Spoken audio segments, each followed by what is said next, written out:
fenómenos constantes a lo largo del siglo XX, las guerras y los golpes de Estado. Hubo años como 1963 en que había tantos golpes de Estado que sucedían cada 2 semanas. Si hacemos un promedio desde 1960 hasta 1990, el promedio sale a 12 golpes de Estado por año. Hoy esto parece un delirio, ¿no? Porque el mundo ha cambiado mucho, pero quizás no tanto. En Epílogo vamos a analizar los golpes de Estado y lo vamos a hacer centrarnos en América Latina y, por supuesto, en un libro. Bienvenidos. 40 años después del derrocamiento del gobierno de Salvador Allende en Chile, la versión tradicional del golpe de Estado en América Latina ha pasado a mejor vida. En el futuro será difícil ver carros de combate en las calles y aviones lanzando sus misiles a palacios presidenciales. Hoy los golpes de Estado se practican desde los despachos del poder industrial y financiero, con la connivencia del Parlamento o del Poder Judicial. Son los llamados golpes constitucionales o golpes de mercado. Sin embargo, no fue así durante la Guerra Fría. Desde mediados del siglo XX, los gobiernos democráticos, populares y antiimperialistas de América Latina sufrieron un ataque tras otro a sus derechos y libertades. Avalados desde los Estados Unidos, los golpes de Estado se sucedieron. Las Fuerzas Armadas, amparadas por la doctrina de la seguridad nacional, asesinaron y torturaron impunemente, buscando eliminar al subversivo comunista, al enemigo interior que socavaba el orden y los intereses establecidos. El libro, como habéis visto, es Tiempos de Oscuridad, Historia de los golpes de Estado en América Latina. Lo edita ACAL y lo escribe un invitado habitual de este programa, Marcos Roitman Rosenman, que hoy no ha venido, pero que sí nos ha dejado su obra, que es muy interesante y que parte, creo que es un valor añadido que tiene, de su experiencia en primera persona en Chile. Él estuvo ahí, también hay mucho de autobiográfico en este libro. Para debatir sobre él, para analizar lo que fueron los golpes de Estado en el siglo XX y sus efectos también, que todavía se sienten de alguna forma en el siglo XXI, tengo a mi derecha a Fran Pérez, de Izquierda Unida. Bienvenido, Fran. Hola. Gracias por estar aquí, un placer tenerte. Y a mi izquierda, María Capa, que es periodista de La Marea también. Bienvenida, María. Gracias. Un placer tenerte aquí. Arranquemos, a ver. Estamos hablando de Guerra Fría, de 2 bloques, el mundo dividido en 2 bloques. El prólogo lo explica muy bien. Estamos primero McCarthy, que hace la Casa de Brujas. Después esta marea de golpes de Estado que empieza por Indonesia, Sukarno, Guatemala, América Latina, la Operación Cóndor, ¿no? Kissinger como un personaje nefasto que nunca se ha juzgado detrás. Estamos hablando de una época que ahora parece muy lejana y difícil de comprender, ¿no? Pero era casi el pan de cada día, el pan cotidiano, sobre todo en América Latina, los golpes de Estado, ¿no? Claro, yo creo que sí, que Estados Unidos, una vez que termina la Guerra Mundial, y ahí Marco Roitman lo cuenta muy bien, de alguna forma con la URSS se enfrentan juntos a Hitler, ¿no? Aunque la parte dura de la Guerra Mundial la llevó la Unión Soviética, ¿no? Sin ninguna duda. Sí. Pero una vez acaba el año 45 y después de haber juzgado en Nuremberg a los principales cabecillas de los nazis, Estados Unidos da un giro y llega al punto incluso de contratar a cientos de nazis y llevárselos para el Departamento de Estado norteamericano, para el Pentágono, para trabajar para ellos, digamos, en un proyecto nuevo que es la dominación de América Latina, ¿no? La dominación en principio política y económica, y para ello lo que hacen es planificar una política, digamos, anticomunista en la que la violencia del Estado pues va a ser permitida con asesoramiento norteamericano. Van a llevar a los militares a la Escuela de las Américas, que estaba en principio en Panamá, ahora está en Virginia, en Estados Unidos, y en la Escuela de las Américas van a formar a todos estos militares en lo que se llamó la doctrina de la seguridad nacional, ¿no? Que era, bueno, pues una política en la que estaba todo justificado por el enemigo interno comunista, ¿no? Y a partir de ahí se planifican golpes en aquellos países donde los necesitan, porque hubo países como Colombia, donde siempre la oligarquía mandó y reprimió y contrató grupos paramilitares, y ahí no hizo falta dar un golpe militar, digamos, e imponer una dictadura, ¿no? Pero sí, efectivamente, todo eso, incluso hasta los años primeros 90, hubo un montón de golpes, y que además Marcos hace un cálculo científico, yo creo, en el libro, viendo golpe a golpe, porque es un libro que sintetiza muy bien todos los golpes de América Latina, y al final hace una valoración de en torno a 2 millones de muertos, ¿no? O sea, estamos hablando de que fueron miles y miles de personas torturadas, secuestradas, desaparecidas, y bueno, que suma casi un genocidio político, ¿no? El que cometió la oligarquía latinoamericana y al mismo tiempo que Estados Unidos, ¿no? Estamos hablando de una obsesión contra el comunismo a nivel mundial, casi una paranoia, ¿no? Que lleva no solo dentro de Estados Unidos, sino fuera, a esta lucha perpetua.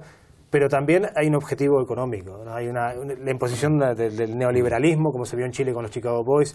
No todo fue solo la supuesta defensa de la libertad, sino que también de un estilo de vida, de un modelo económico que paradójicamente es el que estamos ahora aplicando en Europa con tanta pasión, ¿no? En momentos de crisis, aquel experimento de los Chicago Boys son las mismas recetas neoliberales que estamos aplicando ahora, y eso es todo bastante inquietante, ¿no? En este sentido, lo que pasó en América Latina, lo que está pasando ahora, ¿cómo lo ves tú, María? Yo creo que es que no es ya que también hubo un objetivo económico. Yo creo que la excusa fue el anticomunismo porque vendía muy bien.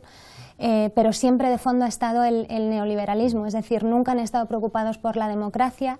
En Estados Unidos, por ejemplo, se vio muy claro en el caso de Cuba, ¿no? Cuando, es decir, Batista no les molestaba, Fidel Castro sí, en ambos casos dijeron que eran dictaduras. Entonces, es una excusa, como hoy en día utilizan la excusa del terrorismo, para invadir, expoliar, robar, instalarse y beneficiarse de los recursos ajenos. Nunca ha sido, desde mi punto de vista, no es una cuestión ideológica, siempre es una cuestión económica, hasta tal punto que, por ejemplo, un dato así que simboliza un poco este caso es que en Argentina en 1975 la deuda exterior era de 7.800 millones de dólares más o menos, y cuando se fue Videla eran 45.000 millones de dólares, ¿no? Que asumió el Estado y que benefició a las empresas que formaron parte de ese golpe de Estado. Sí, de épocas de la OPEC, del precio del petróleo, de mucha liquidez, que terminaron la deuda de estos países, deudas enormes que todavía se están pagando, ¿no? En muchos casos, que en otros casos han sido condonadas. Objetivos económicos y objetivos también militares, ¿no? El brazo ejecutor ha sido siempre lo militar, ¿no? Claro, o sea, los militares fueron, digamos, el brazo ejecutor, los que dirigieron la represión. En algunos momentos es verdad que militares asumían el poder de forma temporal, pero con ese objetivo de dominación económica, ¿no? Eso es evidente. O sea, ellos pretendieron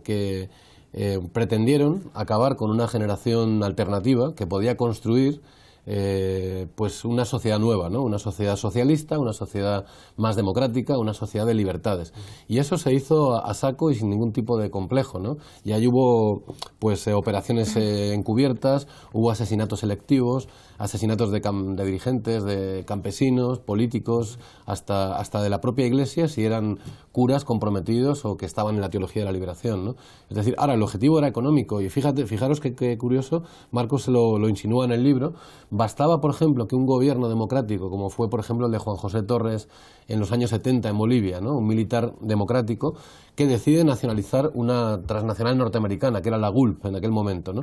Bueno, la nacionalizó, y eso ya solo sirvió para que la embajada americana en Bolivia planificara el siguiente golpe, que fue el golpe de 1980, el golpe que se financió con el narcotráfico y que llevó a García Meza, que dio García Meza, un militar, ¿no? Pero el problema era que no se nacionalizara, que el Estado no se hiciera fuerte en manos de gobiernos de izquierda, y que las transnacionales norteamericanas y algunas europeas pudieran seguir, digamos, expoliando América Latina, como decía María, ¿no? Como pasó en Irán también, ¿no? Justamente con el Shah, cuando se nacionaliza el petróleo, ya se da el golpe de Estado, llega el Shah, y eso permite, ¿no? Una dictadura brutal que reprimió a muchísima gente en Irán durante décadas. María, pensamos, por ejemplo, un personaje, ya saliendo un poco de América Latina, pero en África, un Mobutu, ¿no?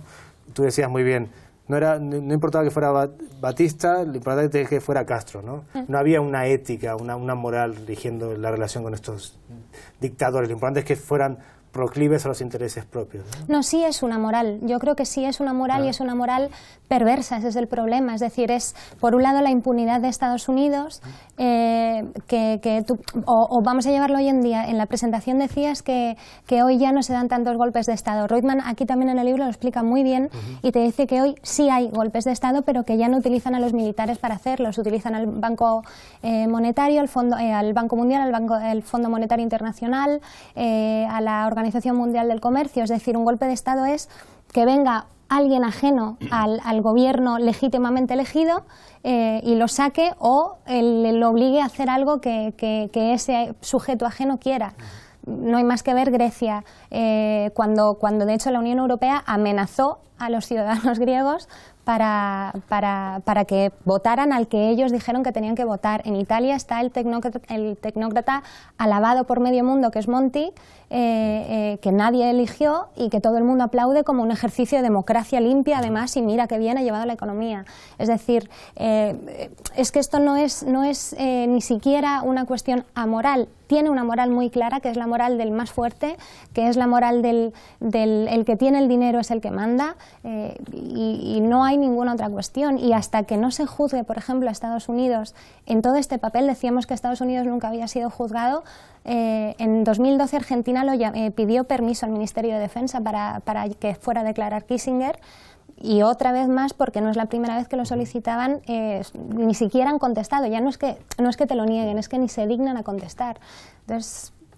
Sí, no, que Kissinger reciba el Premio Nobel de la Paz y que Kissinger siga en Nueva York haciendo sus negocios, que la reina de España lo visite y se hagan una foto juntos, es un delirio, ¿no? Un hombre responsable de la muerte de podemos decir fácilmente, de cientos de miles de personas, desde Indonesia a Bangladesh, a África, a América Latina, todo el cono sur, ¿no? Un hombre perverso, el cual sin embargo tiene su bufete o sus asesorías en Nueva York y sigue yendo a las fiestas y sigue siendo hombre respetado, ¿no? Yo como dirigente de un partido de izquierda siempre, además soy el responsable para América Latina de la Comisión Internacional, ¿no? Entonces siempre recomiendo que se lean las memorias de Kissinger, ¿no? Porque él editó 3 grandes libros, escribió, uno sobre China, que no tiene desperdicio, otro se llama Diplomacia, y el tercero son sus memorias, donde él no oculta nada. O sea, lo bueno de Kissinger es que él habla claro. O sea, nosotros estamos construyendo un imperio, tenemos que dominar a las naciones enemigas y hay que usar los métodos que haya que usar por el bien supuesto de la humanidad, ¿no? Es una hipocresía tremenda, pero él lo dice con mucha claridad, ¿no? Yo creo que a veces son otros peores, ¿no?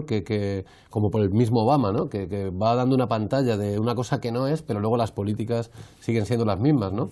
Por ejemplo, el año pasado, y es un dato que aparece en el libro, pidió 6 millones de dólares para apoyar a la oposición venezolana con dinero, ¿no? Para financiar a la oposición antichavista. Claro, esto es un escándalo, ¿no? O sea, los propios norteamericanos tienen en su normativa que no se puede financiar a partidos norteamericanos. O sea, si un extranjero quiere poner plata en la mesa, ¿no? Para financiar a un partido, pongamos el demócrata, el republicano, u otros minoritarios, no puede hacerlo por ley. Pero ellos sí están constantemente financiando, en general para, como decía María, para intervenir, porque estos golpes blandos que se dice ahora, o golpes de otro tipo, al final son golpes. O sea, lo que hacen es violar la soberanía popular.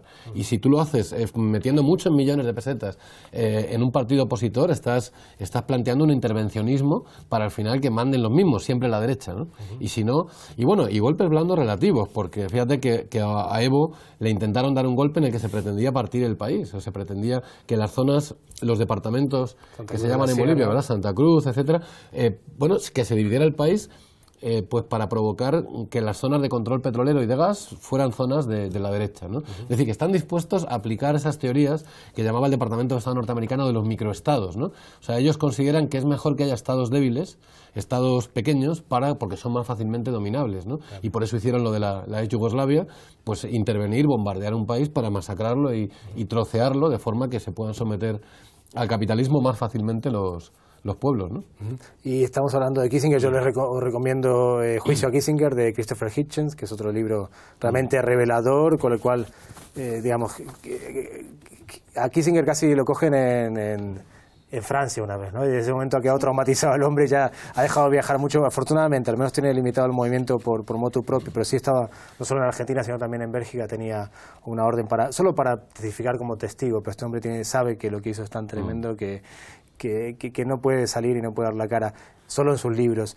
Estamos hablando también de Honduras, de Paraguay, ¿no? Son los últimos que podríamos llamar golpes de Estado de manual, ¿no? Contando un poco de esos dos casos, tan recientes, estamos hablando Paraguay el año pasado y Honduras en 2009, ¿no? Hay un dato muy interesante que aporta, que refleja Reutemann también al respecto, y es el papel fundamental de los medios de comunicación para que este tipo de hechos se puedan permitir. Es decir, el tema de Lugo, que fue un golpe de Estado de manual apoyado por Estados Unidos, el de Honduras, que también los papeles de Wikileaks revelaron que Estados Unidos lo estaba apoyando.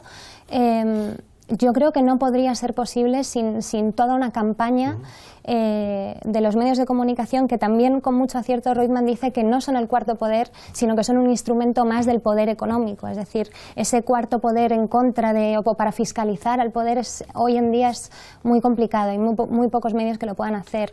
Y entonces, tanto en el caso de Chávez en el 92, en el 2002, por Dios, 2002. Estoy yo, en el 2002 también, es decir, los golpes de Estado que hoy en día se dan y que se dieron en su momento vienen protegidos, avalados, respaldados y muy bien vendidos por los medios de comunicación mayoritarios, ¿no?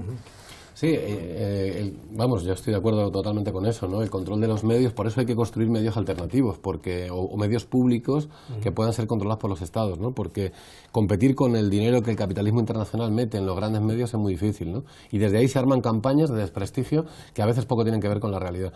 Pero bueno, yendo al golpe de Paraguay, por ejemplo, ese sí fue un golpe de estos vaticanistas, de la diplomacia de la derecha paraguaya, y un golpe que llama Reutemann constitucionalista. Dice que los golpes de ahora son de ese estilo, blandos, de constitucionalistas de mercado, es decir, que ya no son golpes militares donde el ejército va asesinando a saco, digamos, y a lo bestia, sino que son golpes de otro tipo. Pero eso no elimina la represión. Por ejemplo, en Paraguay no la hubo porque fue un golpe de mano parlamentario, pero donde se viola la soberanía popular. En el caso de Honduras es un golpe más escandaloso. Tuvo implicación la embajada americana, porque ahí no olvidemos que hay unos tipos en el Departamento de Estados, al lado de Kissinger hay tipos tan siniestros como Otto Reich, o un señor que se llama John Negroponte, que fue embajador en Honduras, que fue embajador en Naciones Unidas mientras defendía la tesis de que Naciones Unidas debía desaparecer y el derecho internacional debería desaparecer para que no existieran límites al imperialismo norteamericano. Eso lo puso Bush al frente de la embajada de Estados Unidos en la ONU, a un tipo que estaba defendiendo la tesis de eliminar Naciones Unidas, ¿no? para que no existieran frenos al imperialismo, ¿no? Bueno, pues Otto Reich y este hombre Negroponte son los que diseñan el golpe de Estado en Honduras, en la embajada norteamericana, porque desde Honduras es desde donde tuvo Estados Unidos durante muchísimos años toda la base de represión en Centroamérica, ¿no? Ahí se creó el batallón 316 de inteligencia militar, que por ejemplo dirigió Suárez Mason, un represor argentino, pero que estaba ahí por la operación Cóndor, ¿no? Y desde ahí se organizó la contra en Nicaragua. Es decir, la base militar norteamericana de Palmerola es una base muy, muy importante que tiene las mejores pistas de despegue y aterrizaje de todo Centroamérica. Desde ahí ha controlado Estados Unidos el narcotráfico en todo Centroamérica, y ellos planifican, o deciden que no puede haber en Honduras un tipo bolivariano, digamos, no puede haber un aliado del ALBA, que es el gran enemigo ahora, creo yo, para Estados Unidos. O sea, ellos le achacaban a Chávez el liderazgo de ese bloque, pero ese bloque afortunadamente sigue siendo varios países, y no podían consentir que en Centroamérica hubiera, más allá de Nicaragua, que en Honduras precisamente, donde ellos tenían instalado todo su material, su base militar. Incluso el presidente Zelaya había llegado a la locura, yo creo, un poco bondadosa, como era él, un poco ingenuo desde su liberalismo al principio poco izquierdista, le planteó a Bush en una reunión que tenía que quitar la base militar de Palmerola. O sea, mire, yo quiero ir por las buenas, le dijo, y quiero que esta base se retire. Esto se publicó en los periódicos. Y Bush le dijo, bueno, estupendo, no hay ningún problema, pero a los pocos meses hubo un golpe militar, ¿no? Es decir, que el tema es muy fuerte y que ese intervencionismo es menos violento, pero cuidado, o sea, en Honduras hoy se sigue asesinando a dirigentes campesinos, a dirigentes políticos de la izquierda, y vamos a ver qué pasa en las elecciones en noviembre, ¿no? Porque es muy probable que den un nuevo pucherazo y que se busque que no llegue al gobierno la izquierda, ¿no? Una vez más. Perdón por la pregunta, ¿en Nicaragua, que es sandinista, todavía no se ha metido nadie? Para dar un golpe, dices. Sí. Bueno, yo creo que en su día ya sabes que se organizó la contra y se organizó una guerra contra Nicaragua, ¿no? Y yo creo que ha habido muchísimo financiamiento de la oposición allí, ¿no? Muchísimo, o sea, eso no hay duda.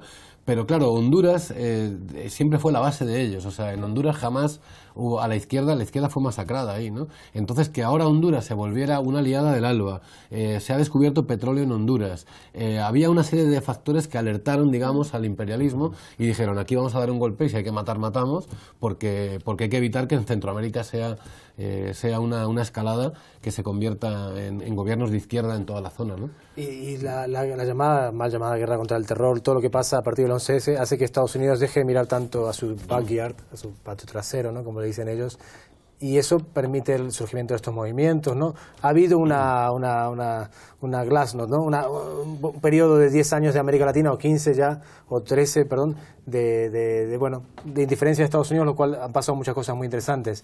¿Esto va a seguir así o veis visos de que puede cambiar? Cuando sacó el libro Reutemann, le hice una entrevista para publicar en La Marea y le pregunté precisamente sobre si el enemigo había cambiado, si ahora que estaban más centrados en los países árabes había dejado de ser comunista para ser el terrorista islámico. Y él me dijo que me contestó algo muy interesante, que nunca ha sido definido como tal el enemigo. El enemigo es algo difuso, que no se le quiere poner rasgos muy determinados para poder señalar a conveniencia, ¿no? Entonces me dijo que el enemigo es precisamente ese que atenta contra sus intereses comerciales. Entonces, va a seguir en la medida en que Estados Unidos no pueda expandirse o en la medida en que Estados Unidos no pueda seguir imponiendo su modelo económico o sus empresas en según qué lugares, es decir, en los lugares que a ellos les convenga, que tengan petróleo, que tengan gas o que tengan, yo qué sé, algo que a ellos les interese y con lo que hagan negocio. Claro, yo creo que lo bueno de estos gobiernos de izquierda, de Ecuador con Correa, de Evo en Bolivia, el propio Chávez, ahora Maduro en Venezuela, en menor medida otros gobiernos como el de Argentina, que son menos, digamos, menos de izquierda, pero son de izquierda, o de centroizquierda, ¿no? O el de Uruguay. Es decir, se ha ido constituyendo un bloque regional de poder latinoamericano de izquierda, ¿no? Y eso para Estados Unidos no es un peligro, nunca había ocurrido históricamente. O sea, había habido, sí, algunos gobiernos, pero no de forma coordinada, no con una estrategia continental, ¿no? Entonces, la gran idea de Chávez de crear un bloque bolivariano, recuperar el mensaje de la unidad latinoamericana que tenía Bolívar, esa gran idea ha cuajado, o sea, porque existen unas alianzas en el ALBA que son alianzas políticas, pero son económicas también, ¿no? Existe ahora UNASUR, que es una alianza política, existe una coordinación de los gobiernos de izquierda en los temas de defensa, ¿no? Es decir, no va a ser tan fácil ahora para los Estados Unidos, no va a ser tan fácil el enfrentar, digamos, a la izquierda salvajemente porque están coordinados, ¿no?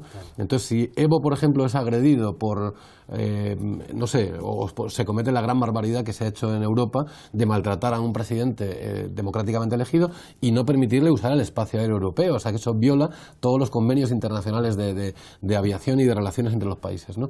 Bueno, pues se ha cometido esa barbaridad y todos los países a una, incluidos los gobiernos de derecha, han tenido que respaldar a Evo Morales frente a lo que ha sido una actitud vergonzosa, neocolonial, no sé cómo calificarla, ¿no? Entonces, ahora mismo es una situación más compleja, ¿no? Bachelet es más moderada, pero va a gobernar en Chile, es decir, que no va a ser tan fácil el que Estados Unidos tenga... Claro, están intentando construir un bloque alternativo, que es el bloque de Perú, Chile, ¿no? Con la derecha ahora, Colombia, por supuesto, que está siempre liderando toda la marea de derechas en América Latina, y bueno, están intentando construir otro bloque que le han llamado Alianza del Pacífico, ¿no? Y esa Alianza del Pacífico claramente se va a enfrentar al ALBA y ahí va a haber un... Pero yo creo que la izquierda tiene muchas posibilidades de futuro todavía, ¿no? Y tienen que seguir sumando países y tienen que seguir trabajando, no va a ser difícil porque los pueblos tampoco son tontos y la izquierda ha traído cultura, ha acabado con el analfabetismo, está trayendo riqueza a los países, y no porque lo diga Izquierda Unida o porque lo diga Reutemann o María en La Marea, ¿no? Es porque los datos de Naciones Unidas están ahí, o sea, están ahí y eso es un dato objetivo, ¿no? Y paradójicamente esta Europa parece cada día más volcada a la derecha, ¿no? Al menos no, en general, ¿no? Sus políticas económicas, sus políticas sociales, en la reducción del Estado. Parece que esta parte más vieja del mundo va en el sentido contrario que otra más joven, ¿no? Eso es lo que extraña muchísimo, por ejemplo, en Argentina. En Argentina han vivido a Menem. Han vivido de la Rúa y saben lo que es, perdón por la metáfora, pero estar con las bragas en la mano esperando que Estados Unidos les diga dame o que el Banco Mundial les diga dame. Y todos hemos visto qué ha pasado con el desfalco que han hecho y qué ha pasado con la gente. Y sin embargo, España está deseando que, yo qué sé, que Estados Unidos venga y les ponga una base o que venga y mate un ciudadano como pasó con Couso y les aplaudan además diciendo qué buen ejercicio democrático, es decir, es algo, es que no sé, insólito, es decir, no ya, y encima, que también es muy gracioso, el Banco Mundial y el Fondo Monetario Internacional, que llevan aplicando las mismas recetas desde el siglo XII, que llevan fracasando desde el siglo XII, las siguen aplicando aquí, y cuando no funcionan te dicen, ¿qué habrá pasado? ¿Qué está pasando aquí que no funciona? Pues nos habremos equivocado. Y todo el mundo lo tolera igual. No sé si es que la verdad es que no consigo entender por qué, porque si recuperamos autonomía o soberanía económica, sería, que no sé, nos iría muchísimo mejor, aun yéndonos mal, que estando regalando los recursos, el dinero y los derechos a gente que no los quiere para nada. Fran, muchas gracias por haber venido, un lujo tenerte aquí. María, lo mismo. Se ha pasado muy rápido, la verdad que es súper interesante, y espero que también a ustedes, a vosotros, os sirva para reflexionar, ¿no? Mirar al pasado, para mirar al presente y mirar al futuro, pensando, bueno, las cosas en el papel parece que han cambiado mucho, ¿no? No tenemos cada 2 semanas un golpe de Estado como en 1963, pero como bien dicen nuestros invitados, o como sugieren el libro también, todavía el control no está 100% en manos de los pueblos, sino que hay mucho que conseguir y que luchar y mucho que trabajar aún. Muchas gracias y hasta la próxima.